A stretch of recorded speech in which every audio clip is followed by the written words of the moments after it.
ಎಲ್ಲರಿಗೂ ನಮಸ್ಕಾರ. ಇವತ್ತಿನ ವಿಡಿಯೋನ ಒಬ್ರು ವೀವರ್ ರಿಕ್ವೆಸ್ಟ್ ಮಾಡಿದ್ದಾರೆ. ನೆವಿಲಾ ಗೋದಾರ್ದ್ ಬಗ್ಗೆ ಲಿವ್ ಇನ್ ದ ಎಂಡ್ ಅನ್ನೋದ್ರ ಬಗ್ಗೆ ವಿಡಿಯೋ ಮಾಡಿ ಅಂತ ಹೇಳಿ. ಥ್ಯಾಂಕ್ ಯು ಸೋ ಮಚ್ ಈ ರಿಕ್ವೆಸ್ಟ್ ಕಳಿಸಿದ್ದಕ್ಕೆ. ನನಗೂ ನೆವಿಲಾ ಗೋದಾರ್ದ್ ಅವ್ರ ಬಗ್ಗೆ ಗೊತ್ತಿರಲಿಲ್ಲ. ಸೊ ನಿಮ್ಮ ಮೂಲಕ ನಾನು ಒಂದು ಹೊಸ ವಿಷಯನ ಕಲಿತೆ ಇಲ್ಲಿ. So thank you so much ಅದಕ್ಕೆ. ಸೊ ನೆವಿಲಾ ಗೋದಾರ್ದ್ ಅವ್ರ ಬಗ್ಗೆ ಹೇಳೋದಾದ್ರೆ, ತುಂಬಾ ವರ್ಷಗಳ ಹಿಂದೆ ಅವರು ಈ ಲಾ ಆಫ್ ಅಟ್ರಾಕ್ಷನ್ ಪ್ರಾಕ್ಟೀಸ್ನ ಮಾಡ್ತಾ ಇದ್ರು. ಸೊ ಅವ್ರದ್ದು ಲಾ ಆಫ್ ಅಟ್ರಾಕ್ಷನ್ ಪ್ರಾಕ್ಟೀಸ್ ಮಾಡ್ತಾ ಇದ್ದಿದ್ದು ರೀತಿ ಡಿಫ್ರೆಂಟ್ ಆಗಿತ್ತು. ಅವ್ರದ್ದು ಟೀಚ್ ಮಾಡ್ತಾ ಇದ್ದಿದ್ದ ರೀತಿನೂ ತುಂಬಾ ಡಿಫ್ರೆಂಟ್ ಆಗಿರ್ತಾ ಇತ್ತು. ಅವ್ರೇನ್ ಹೇಳ್ತಾ ಇದ್ದಿದ್ದು ಅಂತಂದ್ರೆ, ಅವರು ಕ್ರೈಸ್ಟ್ನ ತುಂಬಾ ಬಿಲೀವ್ ಮಾಡೋರು. ಸೊ ಜೀಸಸ್ಸು ಮತ್ತೆ ನಾವು ಎರಡು ಒಂದೇ ಅಂತ ಹೇಳೋದು. ಸೊ ಇವಾಗ ಜೀಸಸ್ ಬೇರೆ ಅಲ್ಲ, ನಾವು ಬೇರೆ ಅಲ್ಲ. ಜೀಸಸ್ಸು ನಮ್ಮೊಳಗಿದ್ದಾಗ ನಾವು ಅದು ಕಂಪ್ಲೀಟ್ ಆಗಿರ್ತೀವಿ ಅಂತ ಹೇಳ್ಕೊಂಡು, ಅಂತಂದ್ರೆ ಅದಕ್ಕೆ ಅವ್ರು ಯಾವಾಗ್ಲೂ ಐ ಅಂತ ಹೇಳ್ತಾ ಇರಲ್ಲ, ವಿ ಅಂತ ಹೇಳೋರು. ಅಂದ್ರೆ ಅವರು ಮತ್ತೆ ಜೀಸಸ್ಸು ಇಬ್ರು ಸೇರಿ ಅಂತ ಹೇಳಿ. ಸೊ ಆ ಕ್ರಿಶ್ಚಿಯಾನಿಟಿ ಬಗ್ಗೆ ಅವ್ರು ತುಂಬಾ ಪ್ರೀಚ್ ಮಾಡ್ತಾ ಇದ್ರು. ಸೊ ಅವ್ರು ಹೇಳೋದ್ರ ಪ್ರಕಾರ ಲಿವ್ ಇನ್ ದ ಎಂಡ್ ಅಂತ ಅವ್ರದ್ದು ತುಂಬಾ ಇದೆ. ನಾನು ಓದ್ದೆ, ನಾನು ತುಂಬಾ ರಿಸರ್ಚ್ ಮಾಡಿದೆ, ಎಷ್ಟೊಂದು ವಿಡಿಯೋಸ್ಗಳೆಲ್ಲ ನೋಡಿದೆ ಅವ್ರ ಬಗ್ಗೆ ಎಲ್ಲ. ತುಂಬಾನೇ ಚೆನ್ನಾಗಿದೆ, ತುಂಬಾ ಚೆನ್ನಾಗಿದೆ ಅವ್ರು ಹೇಳ್ತಾ ಇದ್ದಿದ್ದ ರೀತಿನೂ ಅಷ್ಟೇ. ಅವರು ಕ್ರೈಸ್ಟನ್ನ ಇಟ್ಕೊಂಡು ಅವರು ಮಾತಾಡ್ತಾ ಇದ್ರು. ಮತ್ತೆ ಬೈಬಲ್ಲು ಅಷ್ಟೇನೆ, ಅವರು ಇಂಟರ್ಪ್ರಿಟ್ ಮಾಡಿದ್ದು ಆ ಬೈಬಲ್ ಅನ್ನ ತುಂಬಾ ಡಿಫ್ರೆಂಟ್ ಆಗಿತ್ತು. ಸೊ ಅದ್ರ ಬಗ್ಗೆ ಅವ್ರು ಹೇಳೋದು. ಸೊ ಗಾಡ್ ಅಂದ್ರೆ ಜೀಸಸ್ಸು ನಾನು ಎರಡು ಒಂದೇ ಅಂತ ಅನ್ಕೊಂಡು. ಲಿವ್ ಇನ್ ದ ಎಂಡ್ ಅಂತಂದ್ರೆ ಏನು? ಇವಾಗ ಅವ್ರು ಹೇಳೋದು, ಇವಾಗ ಲ್ಯಾಕ್ ಆಫ್ ಮನಿ ಇದೆ ಅಂತ. ಅಂದ್ರೆ ಇವಾಗ ನಮ್ಮ ಹತ್ರ ದುಡ್ಡಿಲ್ದೆ ಇದ್ದಾಗ, ಅಯ್ಯೋ ನಮ್ಮ ಹತ್ರ ದುಡ್ಡಿಲ್ಲ, ನಂಗೆ ಅದು ಬೇಕು ಅಂತ ಅನ್ಕೊಂಡು ನಾವು ಗೊಳೋ ಅಂತ ಅನ್ಕೊಂಡು ಒಂದು ಏನೋ ಬೇಕು ಅಂತ ಅನ್ಕೊಂಡು ಕೇಳ್ಕೊಳ್ತೀವಿ. ಅಥವಾ ಇವಾಗ ಒಂದು ಹೆಲ್ತ್ ಚೆನ್ನಾಗಿಲ್ಲ ಅಂದಾಗ, ಅಯ್ಯೋ ನಂಗೆ ಹೆಲ್ತ್ ಚೆನ್ನಾಗಿಲ್ವೇ ಅಂತ ಅನ್ಕೊಂಡು ನಾವು ಕೇಳ್ತಾ ಇರ್ತೀವಿ ಅಂತ. ಸೊ ಅಥವಾ ನಮ್ಗೆ ಒಂದು ಮನೆ ಬೇಕಾಗಿದೆ, ಅಯ್ಯೋ ನಂಗೆ ಮನೆ ಬೇಕಲ್ವಾ ಇವಾಗ ಅಂತ. ಸೊ ಆ ತರ ನೀಡ್ಗೋಸ್ಕರ, ಅಥವಾ ನಾವು ಒಂದು ಲ್ಯಾಕ್ ಆಫ್ ಆ ಥಿಂಗ್ ಇಲ್ಲ ನಮ್ಮ ಹತ್ರ ಅನ್ನೋದಕ್ಕೋಸ್ಕರ ನಾವು ಒಂದು ಏನಾದ್ರೂ ಒಂದನ್ನ ಬೇಕು ಅಂತ ಕೇಳ್ಕೊಳ್ತೀವಿ. ಸೊ ಆ ತರ ನೀವು ಕೇಳೋ ಬದಲಿಗೆ, ಸೊ ಅವ್ರು ಹೇಳೋದು ಲ್ಯಾಕ್ ಅಥವಾ ನೀಡ್ ಬೇಕಾಗಿದೆ ಅನ್ನೋದು ವಿಷಯ ಬಿಟ್ಟು, ನೀವು ನಿಮ್ಮ ಹತ್ರ ಆಲ್ರೆಡಿ ಇದೆ ಅಂತ ಅನ್ಕೊಂಡು ಅದನ್ನ ನೀವು ಮ್ಯಾನಿಫೆಸ್ಟ್ ಮಾಡಿ. ಅದನ್ನ ಇದೇ ನಿಮ್ಮ ಹತ್ರ ಅಂತ ಅಂದಾಗ ನಿಮಗೆ ಬರೋ ಫೀಲ್ ಇರತ್ತಲ್ವಾ, ಆ ಎಮೋಷನ್ಸ್ ಇರತ್ತಲ್ವಾ, ಅದು ತುಂಬಾ ಡಿಫ್ರೆಂಟು. ಅಫ್ಕೋರ್ಸ್ ಇವಾಗ ಸೇ ಫಾರ್ ಎಕ್ಸಾಂಪಲ್, ಇವಾಗ ನನಗೆ ಬೇಕಾಗಿರೋಂಥ ಒಂದು ಕಾರ್ ಬೇಕು ಅಂತ ಅನ್ನೋಣ. ಸೊ ಇವಾಗ ನನ್ನ ಹತ್ರ ಆ ಕಾರ್ ಇಲ್ಲ ಅಂತ ಅನ್ಕೊಂಡು ನಾನು ಮ್ಯಾನಿಫೆಸ್ಟ್ ಮಾಡುವಾಗ ನಂದು ಫೀಲಿಂಗೇ ತುಂಬಾ ಡಿಫ್ರೆಂಟ್ ಆಗಿರುತ್ತೆ. ಅಯ್ಯೋ ನನ್ನ ಹತ್ರ ಇಲ್ವೇ ಅಂತ ಅನ್ಕೊಂಡು ಒಂದು mind corner of the mind ಅಲ್ಲಿ ನಾನು ಕೊರ್ಕೊಂಡೇನೆ ಅದಿಲ್ಲ ಅಂತ ನಾನು ಅದನ್ನ ಮ್ಯಾನಿಫೆಸ್ಟ್ ಮಾಡಕ್ ಹೋಗ್ತೀನಿ. ಇವಾಗ ನನ್ನ ಹತ್ರ ಆಲ್ರೆಡಿ ಇದೆ ಅಂದಾಗ ನಾನು ಏನ್ ಮಾಡ್ತೀನಿ, ಅದ್ರ ಬಗ್ಗೆ ನಾನು ಥಿಂಕ್ ಮಾಡ್ತೀನಾ? ಇಲ್ಲ.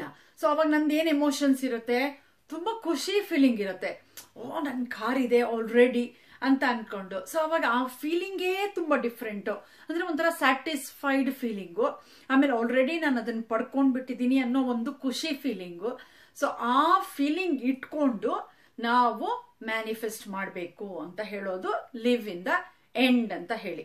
ಸೊ ಸೇ ಫಾರ್ ಎಕ್ಸಾಂಪಲ್, ಇವಾಗ ನಮಗೆ ಒಂದು ತುಂಬಾ 1 ಕೋಟಿ ರೂಪಾಯಿ ಮ್ಯಾನಿಫೆಸ್ಟ್ ಮಾಡಬೇಕು ಅಂತ ಅನ್ಕೊಳ್ಳೋಣ, ಎಕ್ಸಾಂಪಲ್ ಅಷ್ಟೇ. ಸೊ ನಿಮ್ದು ಸಿಚುವೇಶನ್ಗೆ ಹೆಂಗ್ ಬೇಕೋ ಅದನ್ನ ನೀವು ಏನು ನಿಮ್ದು ಆಸೆಗಳಿದೆಯೋ ಅದನ್ನ ಅದಕ್ಕೆ ಹಾಕೊಳ್ಳಿ. ನಾನಿವಾಗ 1 ಕೋಟಿ ರೂಪಾಯಿ ಬೇಕು ಅಂತ ನಾನು ಮ್ಯಾನಿಫೆಸ್ಟ್ ಮಾಡ್ತೀನಿ. ಸೊ ಇವಾಗ ನಾನು ಲ್ಯಾಕ್ ಇಂದ ನಾನು ಮ್ಯಾನಿಫೆಸ್ಟ್ ಮಾಡಕ್ ಹೋಗ್ತಾ ಇಲ್ಲ, ಟೆಕ್ನಿಕ್ ಯೂಸ್ ಮಾಡಲ್ಲ. ನೀಡಿಂದನೂ ನಾನು ಟೆಕ್ನಿಕ್ ಯೂಸ್ ಮಾಡಲ್ಲ. ನಾನು ಯಾವ್ದ್ರಿಂದ ಟೆಕ್ನಿಕ್ ಯೂಸ್ ಮಾಡ್ತೀನಿ? ಎಂಡ್ ಇಂದ. ಅಂದ್ರೆ ಆಲ್ರೆಡಿ ನನ್ನ ಹತ್ರ 1 ಕೋಟಿ ರೂಪಾಯಿ ಇದೆ ಅಂತ ಅನ್ಕೊಂಡು ನಾನು ಆ ಫೀಲ್ ಇಂದ ನಾನು ಇದನ್ನ ಮಾಡ್ತೀನಿ, ಟೆಕ್ನಿಕ್ನ. ಸೇ ಫಾರ್ ಎಕ್ಸಾಂಪಲ್, ನಾನು ವಿಜುವಲೈಸ್ ಮಾಡ್ತೀನಿ, ಇವಾಗ ಆ ಟೆಕ್ನಿಕ್ ಯೂಸ್ ಮಾಡ್ತಾ ಇದ್ದೀನಿ ಅಂತ ಅನ್ಕೊಳ್ಳೋಣ. ಸೊ ನಾನೇನ್ ಮಾಡ್ತೀನಿ, ನನ್ನ ಹತ್ರ ಇವಾಗ 1 ಕೋಟಿ ರೂಪಾಯಿ ಇದ್ದಾಗ ನನ್ನ ಕಣ್ ಮುಂದೆ ನಂದು ಏನ್ ಫೀಲ್ ಇರುತ್ತೆ ಅದನ್ನ ನಾನು ತರ್ತೀನಿ. Full emotions. ನನ್ನ ಹತ್ರ 1 ಕೋಟಿ ರೂಪಾಯಿ ಇದ್ರೆ ನಾನು ಹೆಂಗಿರ್ಬೇಕು? ನಾನು ಫುಲ್ ಖುಷಿಯಾಗಿರ್ಬೇಕು ತಾನೆ. ಫುಲ್ ಖುಷಿಯಾಗಿ ಒಂಥರ ಪ್ರೌಡ್ ಆಗಿ ನನ್ನ ಹತ್ರ ಬೇಕಾದಷ್ಟು ದುಡ್ಡಿದೆ ಅಂತ ಅನ್ಕೊಂಡು ನಾನು ಆ ತರ ಫೀಲ್ ಅಲ್ಲಿ ಇರ್ತೀನಿ. ಸೊ ಆ ಆಟಿಟ್ಯೂಡು, ಆ ಫೀಲು ನಿಮ್ಮಲ್ಲಿ ನೀವು ತಗೊಂಡ್ ಬನ್ನಿ. ಇವಾಗ ಇದೆ ಅಂತ ಅನ್ಕೊಂಡಾಗ, ಸೇ ಇವಾಗ ನನ್ನ ಹತ್ರ 1 ಕೋಟಿ ರೂಪಾಯಿ ಇದೆ, ಅಪ್ಪ ನಂಗೆ ಖುಷಿ ಆಗ್ತದೆ, 1 ಕೋಟಿ ರೂಪಾಯಿ ಇದೆಯಲ್ಲ, ಹೆಂಗ್ ಇದನ್ನ ನಾನು ಖರ್ಚು ಮಾಡ್ಬೋದು, ಏನೇನಕ್ಕೆಲ್ಲ ಯೂಸ್ ಮಾಡ್ಬೋದು, ವಾವ್ ನಾನು ಅದನ್ನ ತಗೊಳ್ಬೋದಲ್ವಾ, ವಾವ್ ನಾನು ಇದನ್ನ ತಗೊಳ್ಬೋದಲ್ವಾ, ಎಷ್ಟು ಚೆನ್ನಾಗಿರತ್ತಲ್ವಾ ಅಂತ ಆ ಫೀಲಿಂದ ನಾನು ಇದನ್ನ ವಿಜುವಲೈಸ್ ಮಾಡಿಕೊಂಡು ನಾನು ಮ್ಯಾನಿಫೆಸ್ಟೇಷನ್ ಟೆಕ್ನಿಕ್ ಹಾಕ್ತೀನಿ. ಸೊ ಯಾವುದೇ ಒಂದು ಇದನ್ನು ಕೂಡ ನೀವು ಮ್ಯಾನಿಫೆಸ್ಟ್ ಮಾಡಬೇಕಾದ್ರೆ ಆ ಎಂಡ್ ಪ್ರಾಡಕ್ಟ್ ನಿಮ್ಮ ಹತ್ರ ಆಲ್ರೆಡಿ ಇದೆ ಅನ್ನೋದು ಆ ಫೀಲ್ ಹಾಕಿ ಆ ಟೆಕ್ನಿಕ್ ಅನ್ನ ಯೂಸ್ ಮಾಡಿ, ಆವಾಗ ನಿಮ್ಗೆ ಖಂಡಿತ ಯಾವ ಮ್ಯಾನಿಫೆಸ್ಟೇಷನ್ ಆದ್ರೂ ಎಷ್ಟು ನಿಮಗೆ ಕಷ್ಟ ಅನ್ಸಿದ್ರು ಕೂಡ ಆ ಮ್ಯಾನಿಫೆಸ್ಟೇಷನ್ ಈಸಿಯಾಗಿ ಹಾಕತ್ತೆ. ಯಾಕೆ ಅಂತಂದ್ರೆ ಯೂನಿವರ್ಸ್ ಅಲ್ಲಿ ಕಷ್ಟ ಅನ್ನೋದು ಯಾವುದೂ ಇಲ್ಲ, ಅದೆಲ್ಲ ನಮ್ಮ ಮೈಂಡ್ ಅಲ್ಲಿ ನಾವು ಬಿಲೀವ್ ಮಾಡ್ತೀವಿ. ಅಯ್ಯೋ ಇವಾಗ ನಾನು 1 ಮಿಲಿಯನ್ ನಾನು ದುಡ್ಡು ಕೇಳಿದ್ರೆ ಆಗತ್ತಾ ನನ್ನ ಕೈಲಿ ಅದನ್ನ ಮ್ಯಾನಿಫೆಸ್ಟ್ ಮಾಡಕ್ಕೆ ಅಂತ. ಸೊ ಫಸ್ಟ್ ಸ್ಟೆಪ್ಪೇನೆ ನಾವು ಅಡೆತಡೆ ಹಾಕ್ಬಿಟ್ವಿ. ಅಂದ್ರೆ ನಮ್ಗೆ ಕಾನ್ಫಿಡೆನ್ಸ್ ಇಲ್ಲ, ಇವಾಗ 1 ಮಿಲಿಯನ್ ನನ್ನ ಹತ್ರ ದುಡ್ಡಿದೆ ಅಂತಂದ್ರಾಗ ನಾನು ಅದನ್ನ ಪಡೆಯೋದಿಕ್ಕೆ ನಾನು ಯೋಗ್ಯನಾ ಇಲ್ವಾ ಅನ್ನೋದು ನಾವೇ ಡೌಟ್ ಹಾಕೋತಾ ಇದೀವಿ. ಯಾಕೆ? ಅದು ನಮ್ದು ಬಿಲೀಫು, ನಾವು ಚಿಕ್ಕದು, ನಮ್ಗೆ ಅದು ಇಷ್ಟು ದೊಡ್ಡದು ಅಂತ. ಆದ್ರೆ ಯೂನಿವರ್ಸ್ಗೆ 1 ಮಿಲಿಯನ್ ತಾನೆ, ಓಕೆ ನಾನು ಗ್ರಾಂಟ್ ಮಾಡ್ತೀನಿ ಅಂತ. ಸೊ 1 ಮಿಲಿಯನ್ ಏನು ಅಲ್ಲ ಯೂನಿವರ್ಸಿಗೆ. ಸೊ ಅದರಿಂದಾನೇ ಹೇಳೋದು, ಯಾವಾಗ್ಲೂ ಡ್ರೀಮ್ ಮಾಡಿದ್ರು ಕೂಡ ಡ್ರೀಮ್ ಬಿಗ್ ಅಂತ ಹೇಳ್ಕೊಂಡು.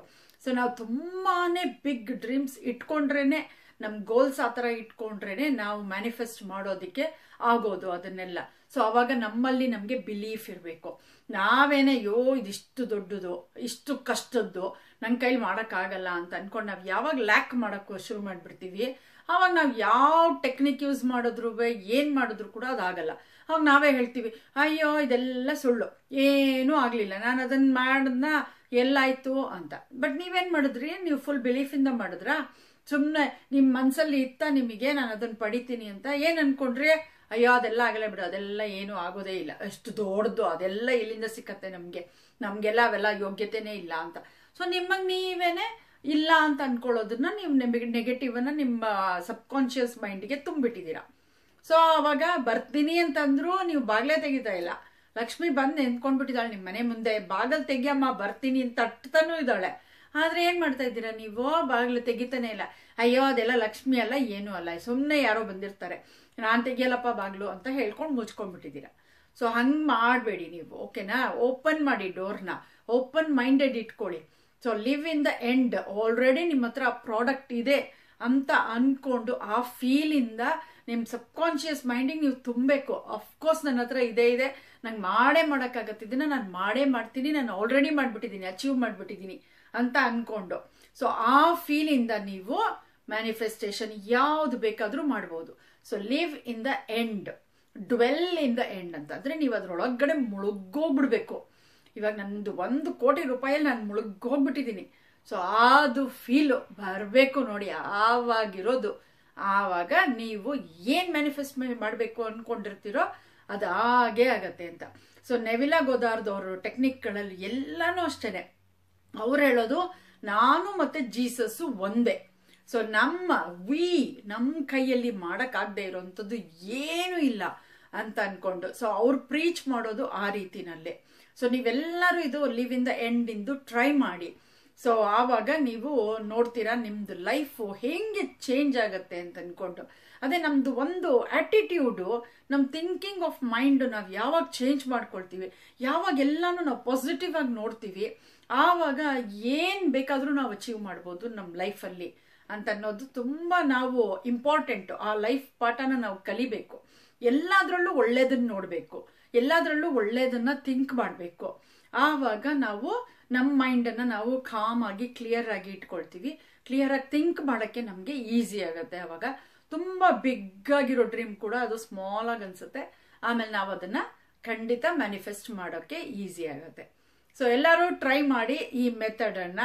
ಆಮೇಲಿಂದ ಇನ್ನೂ ನೆವಿಲಾ ಗೋದಾರ್ದ್ ಅವ್ರ ಬಗ್ಗೆ ಇನ್ನೂ ತುಂಬಾ ವಿಡಿಯೋಸ್ ಇದೆ, ನಾನು ಮಾಡ್ತೀನಿ ಅದನ್ನ. ತುಂಬಾ ಟೆಕ್ನಿಕ್ಸ್ ಎಲ್ಲ ತುಂಬಾ ಚೆನ್ನಾಗಿದೆ ಅವ್ರದ್ದು, ನಂಗಂತೂ ತುಂಬಾ ಖುಷಿ ಆಯ್ತು. So thank you so much. ನೀವು ಈ ರಿಕ್ವೆಸ್ಟ್ ಕೇಳಿದ್ದಕ್ಕೆ ನಿಮ್ಮಿಂದ ನಾನು ಒಂದು ಹೊಸ ಪಾಠ ಕಲ್ತಂಗಾಯ್ತು. So thank you very much. Enjoy.